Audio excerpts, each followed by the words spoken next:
ഇന്ന് രാവിലെ 10-ന് KMRL ആസ്ഥാനത്താണ് director board യോഗം ചേർന്നത്. ഫ്രഞ്ച് ധനകാര്യ ഏജൻസിയായ AFDയുമായും കനറ ബാങ്കുമായുമാണ് വായ്പാ കരാർ ഒപ്പിടുന്നത്.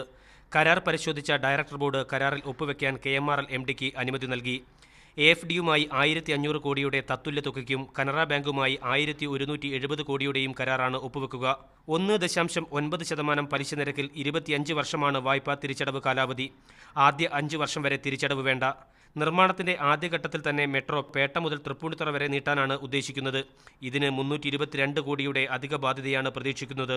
മെട്രോ നിർമ്മാണത്തിനാവശ്യമായ മണൽ ലഭ്യതയുമായി ബന്ധപ്പെട്ട പ്രശ്നങ്ങളാണ് ഇന്ന് യോഗം ചർച്ച ചെയ്ത മറ്റൊരു പ്രധാന വിഷയം. പെരിയാറിൽ നിന്നും ഭാരതപ്പുഴയിൽ നിന്നും മണലെടുക്കാനുള്ള DMRCയുടെ നീക്കം പരിസ്ഥിതി പ്രവർത്തകരുടെയും പ്രദേശവാസികളുടെയും കടുത്ത എതിർപ്പിനിടയാക്കിയിരുന്നു.